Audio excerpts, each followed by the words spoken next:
Full story of how the Chief of Staff, Nigerian Army, Lt.Col Yakubu Gowon succeeded Major General Johnson Thomas Aguiyi-Ironsi as Nigeria's head of state on August 1, 1966.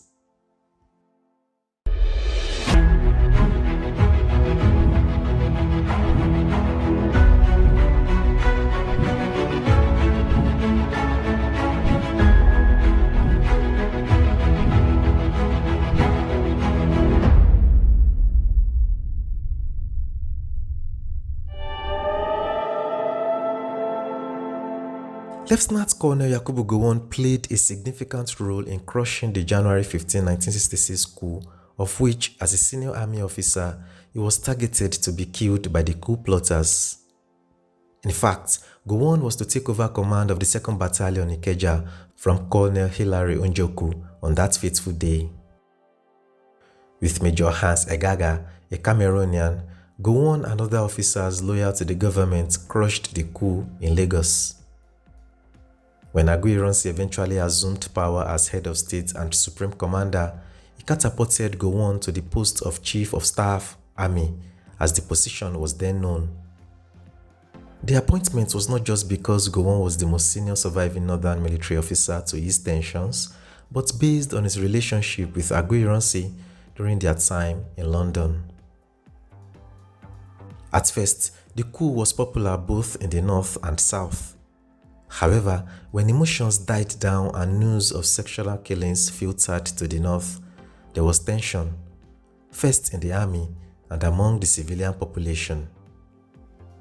The northerners started holding secret meetings while planning a counter-coup to avenge the deaths of their civilian and military leaders who had been murdered in January. 6 months later, on July 29, 1966, Nigeria's bloodiest coup happened.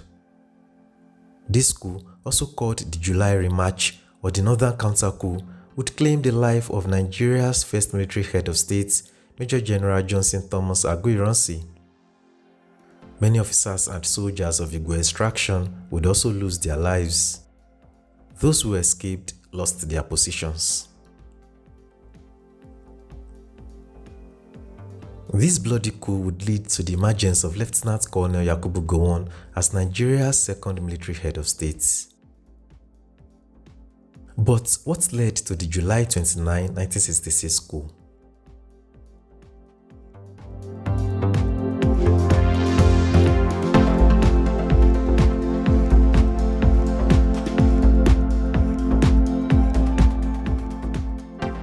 By mid-1966, Nigeria's first military coup on January 15 had been largely considered a plot born out of tribal sentiment and particularly initiated by the Igbos.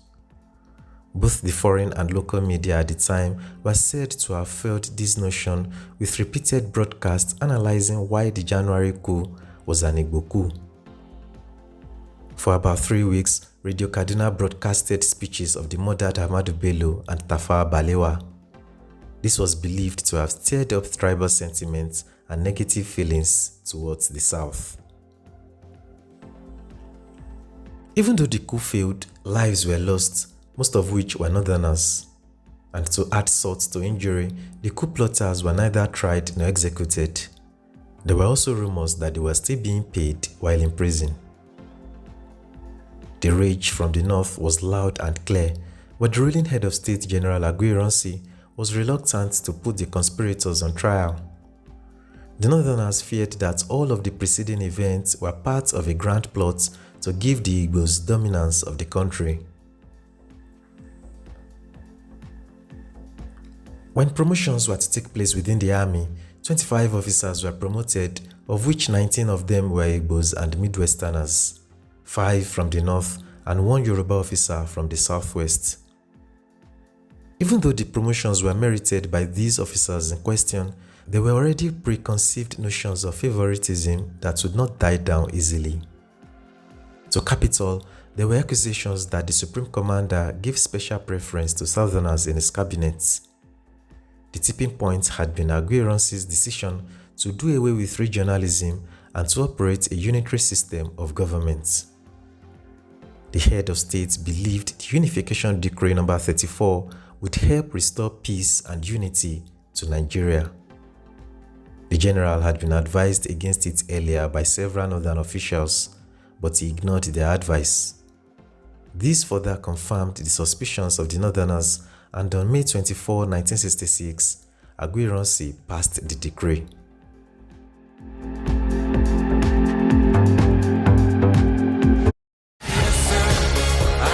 What is going on? I suppose we'll find out.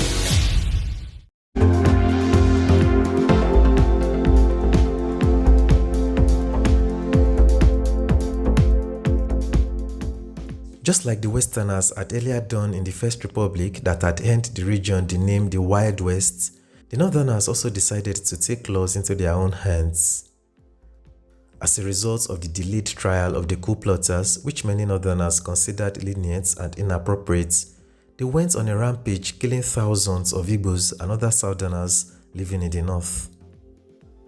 The killings went on for months, starting from around May 1966 until October of the same year.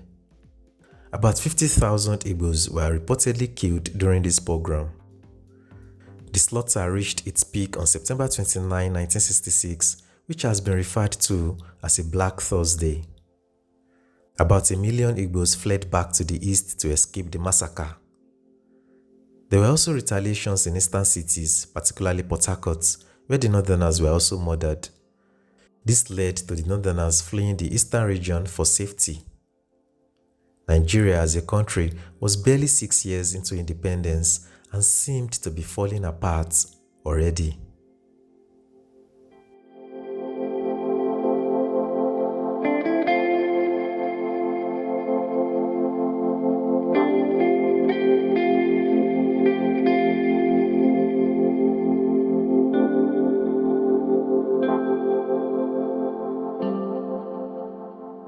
During this chaos and 6 months after the first coup, a group of northern officers decided to oust the sitting government. This coup, popularly referred to as the July Remarch, would be bloodier than the first and would claim the lives of almost 10 times the initial number of lives claimed in the January coup. The code name for this counter-coup was Araba, a Hausa coinage that was interpreted as "Let us separate." The coup plotters wanted to secede, causing the northern region to stand on its own. Led by Lt.Col Murtala Mohammed, the Inspector of Signals, the principal plotters of the coup were about 30 in number. Lt.Col Adekunle had been playing host to Major General Aguiyi-Ironsi when they were both kidnapped from the State House and murdered. The counter-coup began on the night of July 28, 1966, 6 months and 13 days after the first coup. Despite various attempts by Aguiyi-Ironsi to pacify the Northerners, it seemed they were bent on having their pound of flesh. The coup was postponed on different occasions due to last-minute changes, but its time came when Aguiyi-Ironsi decided to go on a nationwide tour. The mutineers had been warned not to kill the general on northern soil, and so they had to wait. When Ironsi got to Ibadan while on his tour, he was hosted by the military governor of the Western region, Lt.Col Adekunle. Unfortunately for the head of state, in a bid to prove that he was not showing any form of favoritism to the Igbos, he surrounded himself with northerners. His security guards consisted largely of northerners, 2 of which were among the principal plotters of the coup: Major Theophilus Yakubu Danjuma and Lieutenant William Wabe.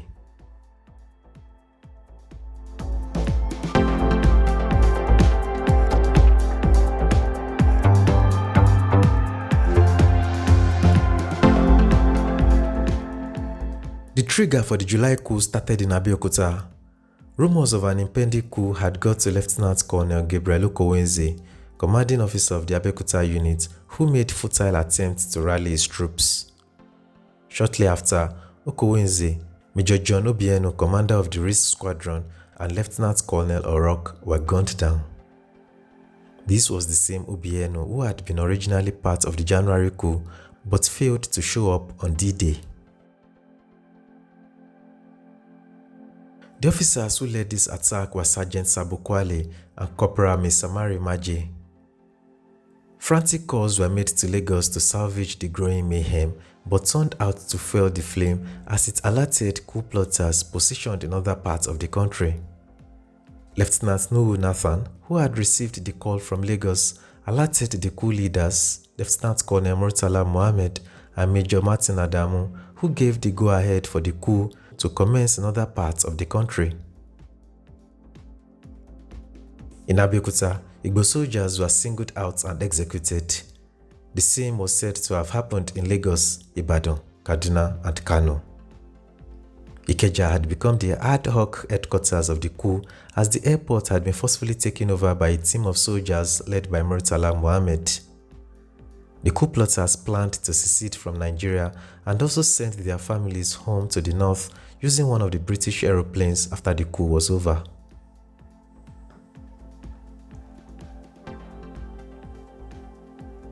In Ibadan, by the next morning, a team of soldiers led by Danjuma stormed the government house. Danjuma was said to have received a call from Gowon, during which he informed the senior officer of the coup and planned to arrest Aguiyi-Ironsi, to which Gowon asked whether Danjuma could do it and afterwards cautioned him to avoid bloodshed. Many believed Yakubu Gowon had secretly been a partaker in the July coup. This was due to his sudden absence from the day the coup started to August 1, 1966, when he was announced as the new head of state. The phone conversation he had with Major Danjuma about Aguiyi-Ironsi also fanned the flames of the suspicions of many. Danjuma could not have initiated that line of conversation without Gowon having prior knowledge of their plans. Also, Gowon was supposed to have accompanied General Ironsi on his nationwide tour as the Army Chief of Staff. If he was not available, the next in command was the General Staff Officer Grade 1, Lt.Col Awona, who should have accompanied the General. But for some reason, Gowon appointed Major Theophilus Danjuma, a Grade 2 Staff Officer and Deputy to Lt.Col Mike Ivenso, the Adjutant General of the Army, to accompany the Supreme Commander, eventually leading him into the cold hands of death. Aguiyi-Ironsi and Faji were abducted along with their aides de camp. They were beaten and interrogated. The captors questioned the general about his involvement in the January 15, 1966 coup, which he denied. The two officers were eventually dragged to a bush and shot, while their aides managed to escape. Their bodies were discovered in shallow graves on the outskirts of Ibadan some days later. It took about 6 months before they were both officially declared dead by Gowon and given a military burial.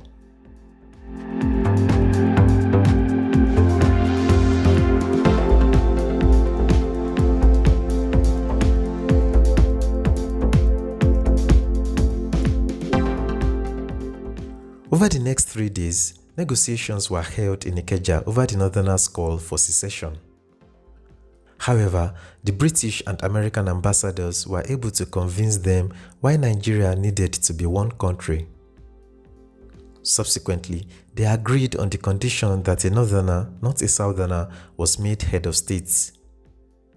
In a twist of fate, Aguiyi-Ironsi's Chief of Army Staff, Lt.Col Yakubu Gowon, who had been sent by Brigadier Babafemi Ogundipe to negotiate with the rebels, however, emerged as Nigeria's second military head of state on August 1, 1966.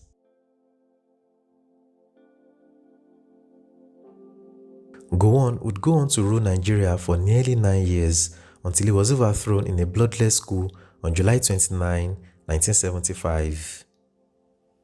The next day, July 30, 1975, one of the officers who led the coup that brought Gowon into office, 36-year-old Brigadier Murtala Mohammed, succeeded the 40-year-old Yakubu Gowon as head of state. However, Murtala Mohammed, like Aguiyi-Ironsi, spent just 6 months in office, and on February 13, 1976, he was assassinated by soldiers who were mainly from the same Middle Belt region as Gowon. These soldiers were led by Lt.Col Bukasuka Dimka. You can learn more about the Dimka coup in our next episode.